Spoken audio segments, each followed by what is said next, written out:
Estamos de volta com o Direto do Plenário, já com imagens do plenário do Supremo Tribunal Federal ao vivo, com a entrada dos ministros dirigindo-se aos respectivos lugares, mais o representante do Ministério Público, para que nós tenhamos a realização da sessão plenária desta quarta-feira, por sinal, a última quarta-feira deste mês de maio. E vamos acompanhar, portanto, todos os eventos ao vivo, direto do plenário. Sentemos-nos. Boa tarde a todos. Declaro aberta a 15ª sessão ordinária do plenário do Supremo Tribunal Federal. Passo a palavra ao senhor secretário Luiz Tomimatsu para a leitura da ata da sessão anterior. Ata da 13ª sessão extraordinária, realizada em 22 de maio de 2014, presidente do ministro Joaquim Barbosa, Procurador-Geral da República, Dr. Rodrigo Janot Monteiro de Barros. Apregoados os seguintes processos: ações diretas de inconstitucionalidades, agravo regimental, inquérito, ação penal, habeas corpus e recurso extraordinário. Indago os senhores ministros se há alguma observação, alguma alteração a ser feita na ata. Não havendo, declaro-a aprovada.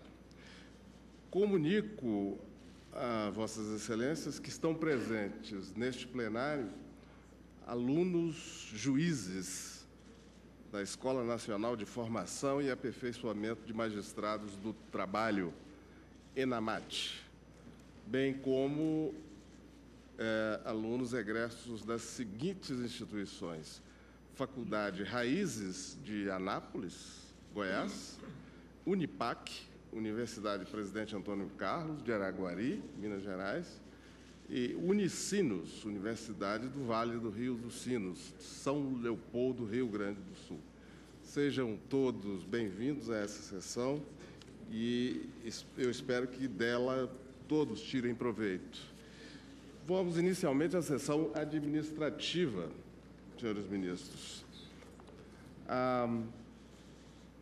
O primeiro processo da pauta administrativa é o processo número 353.117, a proposta de alteração de dispositivos do regimento interno desta Corte. Tendo em vista o decidido na sessão plenária de 4 de dezembro de 2013, foi encaminhada para apreciação dos integrantes da Comissão de Regimento proposta de emenda regimental que transfere do plenário para as turmas a competência para julgar originariamente mandados de segurança e ações ajuizadas contra o Conselho Nacional de Justiça e o Conselho Nacional do Ministério Público, ressalvada a competência do plenário para apreciar em sede originária mandado de segurança impetrado contra atos individuais do presidente do Supremo Tribunal Federal e do Procurador-Geral da República, na condição de presidentes, respectivamente, do CNJ e do CNMP. Apresentados os votos dos ministros Marco Aurélio, Luiz Fux e Teori Zavascki, membros da Comissão de Regimento, foi consolidada a minuta de emenda regimental que foi encaminhada aos gabinetes dos senhores ministros. Passo, portanto, a deliberação sobre essa proposta de emenda regimental. Ministro Barroso.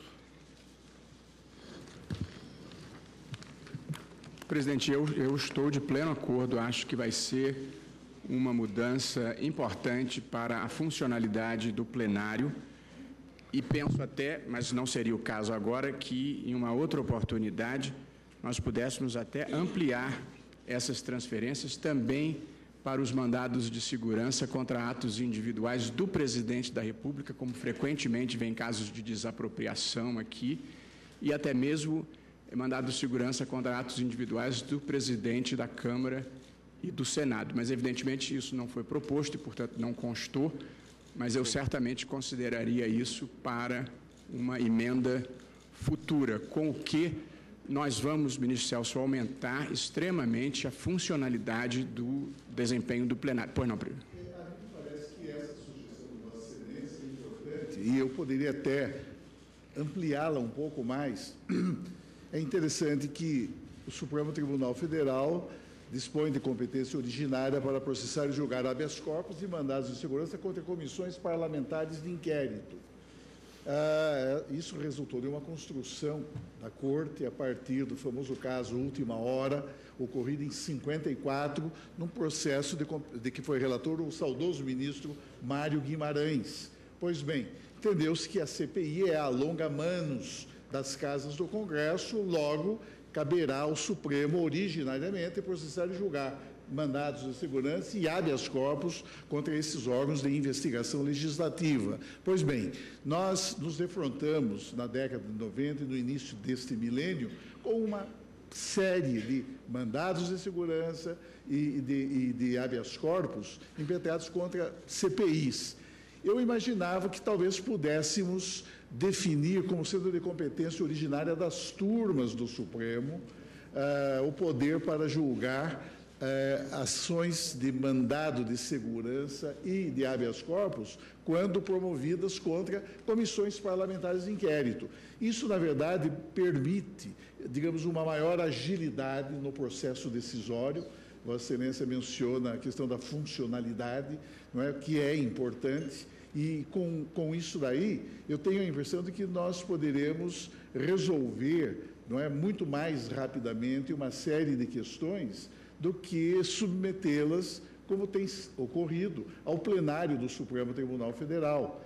Tanto quanto a referência que se faz a, eventualmente, habeas datas ou mandados de injunção, quando não impetrados contra aquelas autoridades que, por força do nosso regimento interno, têm os seus atos apreciados originariamente pelo plenário. Não é? Eu acho que o plenário deve restringir-se, na verdade, a um número mínimo, não é, das ações mais relevantes, em ordem a que as turmas possam, com maior agilidade e brevidade, promover a entrega da prestação jurisdicional. Há pouco tempo atrás, nós alteramos o regimento interno mediante emenda regimental e vimos que foi exitosa essa alteração, por exemplo, em matéria de extradição. Muitas vezes nós nos demorávamos a julgar um pedido de extradição no plenário em face do notório congestionamento da pasta da pauta do plenário. Hoje não. Hoje julgam-se 2, 3 pedidos extradicionais nas turmas, com muito maior rapidez, com muito maior celeridade. E também há outras questões. Eu vejo que o ministro Luiz Fux apresentou propostas muito interessantes e que talvez devessem ser consideradas de tal modo que aquelas sugestões viessem a ser incorporadas também a este projeto consolidado, não é? Especialmente quando Sua Excelência propõe que causas e conflitos entre a União Federal, os estados do Distrito Federal e os territórios, ou entre uns e outros, inclusive os respectivos órgãos da administração indireta, passem a competir originariamente às turmas. É claro que, se houver uma controvérsia relevante, o próprio relator, ou quando o relator não o fizer, os juízes da própria turma poderão afetar o julgamento daquela causa em particular ao plenário do Supremo Tribunal Federal, ou muitas vezes, atendendo a um pedido das partes, essa questão poderá ser deslocada para o plenário. Mas eu tenho a impressão de que essa atribuição às turmas de uma gama mais extensa de competência material, isso atenderia às exigências de funcionalidade e de celeridade. Celso, recebi a pasta e o projeto consolidado referido por Vossa Excelência não me veio. todos receberam? Não, eu conversei pelo menos com um colega que está do meu lado esquerdo, ele também não recebeu. Eu fiquei desconfiado que poderia ter havido uma deficiência do gabinete, mas não houve. Porque, provavelmente, porque não houve alteração substancial. Estou recebendo aqui agora.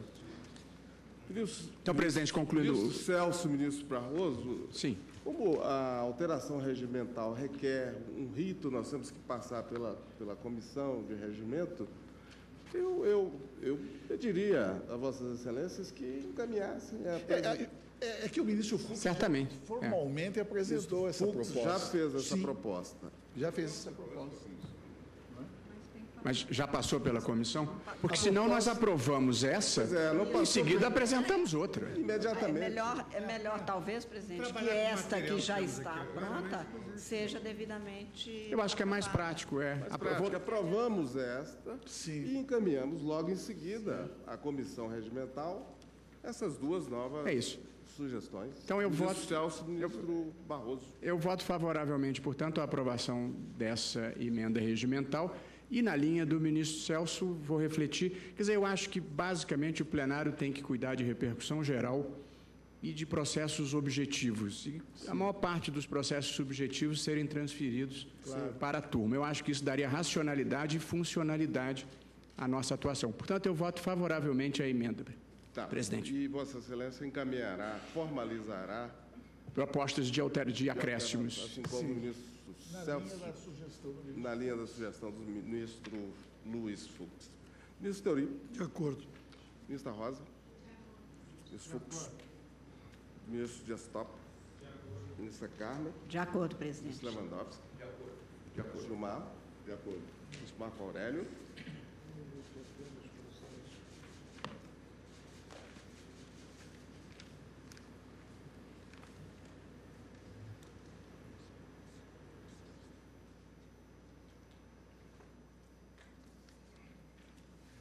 De acordo, presidente.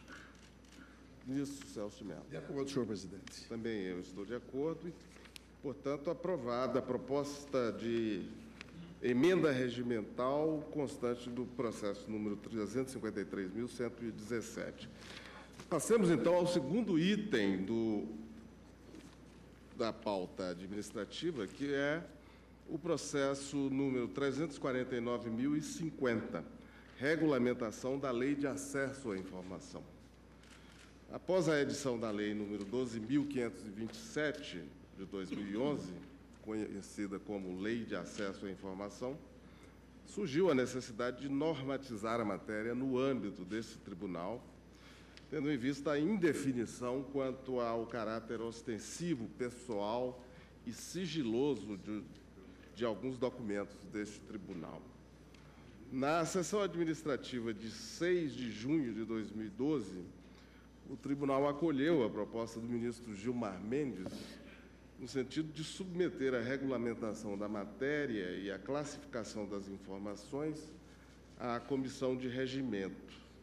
Em 26 de junho de 2012, foi editada de forma precária, até que o tribunal normatizasse a matéria em caráter definitivo, a portaria número 210, com o fim de assegurar o cumprimento imediato da Lei de Acesso à Informação no âmbito deste tribunal e de regulamentar e organizar o funcionamento do Serviço de Informações ao Cidadão.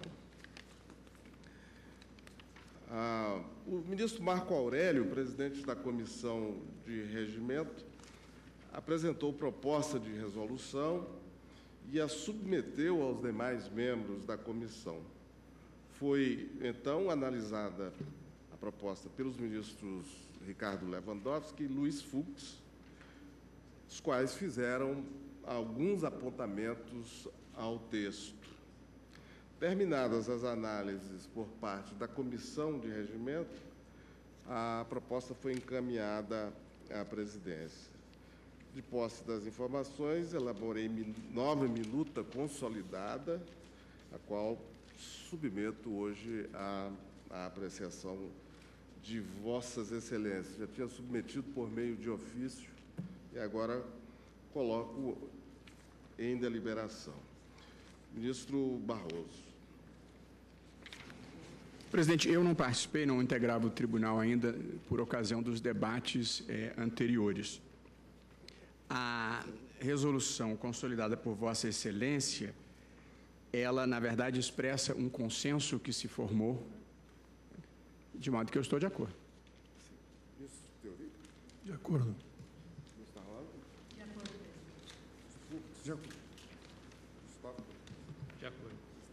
De acordo, presidente.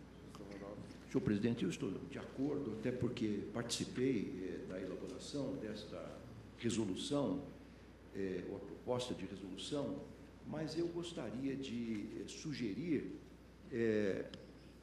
porque não creio que está contemplado expressamente, uma determinação que consta do ato da Comissão Diretora número 9, 2010, do Senado Federal, e da prática desta Casa Legislativa. Esse ato regulamentou também a Lei 12.527, de 18 de novembro de 2011, no sentido de que as solicitações de informações tenham sempre a identificação daquele que solicita as informações. Então, isso precisa, a meu ver, ficar claro, porque essa informação pode ser solicitada, seja por requerimento, em papel, ou por meio eletrônico. Então, a identificação é sempre necessária e, no Senado, quando a informação é solicitada por meio eletrônico, faz necessária a identificação do IP do solicitante. Então, apenas, talvez, pediria que o plenário aprovasse em tese esta proposta minha e depois a comissão de redação, a comissão de regimento poderia inserir esta ideia no dispositivo mais apropriado. E nós não podemos ficar sujeito, penso eu, à Suprema Corte, a solicitações anônimas, que podem vir até, de repente, do crime organizado e colocar em risco a segurança, não apenas dos integrantes da Corte, como também dos servidores da Casa. Agora, como seria... Não, que as solicitações deverão, os pedidos de solicitação deverão conter a identificação do requerente. Apenas isso, em alguns órgãos, por exemplo, no Tribunal Superior Eleitoral, nós temos um núcleo que recebem esses pedidos e são identificados. As pessoas se identificam para pedir, não precisa nem de motivar, mas precisa identificar. Mas isso talvez deva ficar expresso. Pois é, exatamente, eu estou concordando e explicando por que precisaria, porque já é a prática. Mas eu estou me referindo aos pedidos de informação vindos via internet, e que Sua Excelência mencionou, talvez, a necessidade de identificação do IP. Isso, eu tenho aqui, inclusive, o formulário do Senado Federal, onde consta, há um campo aqui em que o solicitante precisa preencher vários dados, o nome, e-mail, endereço, cidade, etc., mas o endereço do IP também. Isso é muito importante para que nós saibamos quem é que está pedindo as informações. Agora, eu temo que boa parte dos usuários da internet não saibam o que seja o IP. Mas aí ele terá a possibilidade de fazê-lo por escrito. O problema é que há muitos perfis falsos. Sim, é verdade. Este é o problema. Aí alguém pode estar pedindo por outro. Fake. O sujeito pode... Realmente é um bom momento para aprender o que é IP, né, presidente? Não é, ministro? Já entramos no campo do Código Penal, da falsidade ideológica, aí já é uma outra questão. Quem prestar uma informação falsa à Suprema Corte terá que arcar com as consequências. O que é preciso, a meu ver, é que fique claro que aquele que deseja uma informação precisa se identificar. E isso é que é a seriedade do sistema. Claro. Parece, a assessoria me informa. Isso faz parte do e-government, se de fato... De qualquer forma, a informação diz respeito ao campo administrativo, não jurisdicional. Não, sim. Nos termos da resolução. Não, pois é. Estou conferindo aqui.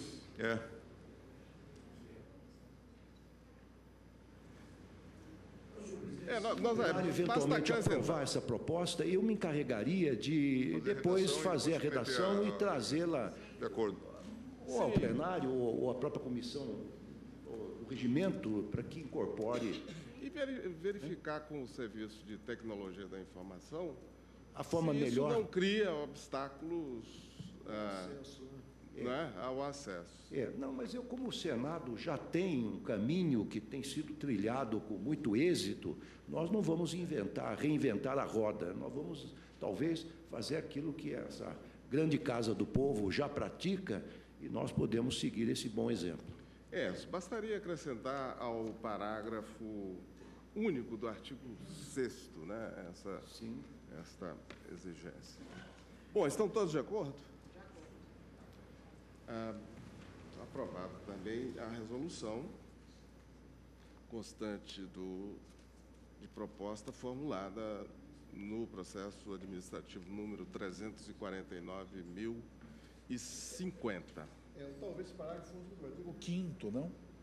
O parágrafo único do artigo 5º diz que o requerimento será instruído com a qualificação pessoal do interessado, inclusive endereço físico ou eletrônico, já tem, para posteriores comunicações, vedada a exigência de justificativa para o processamento do pedido. É 6º, não, ministro? Parágrafo único do artigo 5º desse projeto de resolução. Ou então, ele já está contemplado. Não é? Está bem. Parágrafo único do 5º. O 5º, não, na versão que eu tenho aqui, não tem 5º, não tem parágrafo. É o capítulo 3 da transparência passiva. Da transparência passiva. Na versão consolidada é o artigo 6º, ministro. É o artigo 6º, então. E tem fundamento na própria lei, na Lei 12.527 de 2011, do artigo 10, que estabelece que o interessado poderá apresentar pedido de acesso a informações aos órgãos e entidades referidos no artigo 1º desta lei, por qualquer meio legítimo, devendo o pedido conter a identificação. A identificação, não importa se com designação do endereço físico ou eletrônico, do requerente, e a especificação da informação requerida. Estão todos de acordo, né? Então, ministro Lewandowski, Vossa Excelência fará um encaminhamento. Superado. Sim. Aprovado. Passemos, então, à sessão jurisdicional.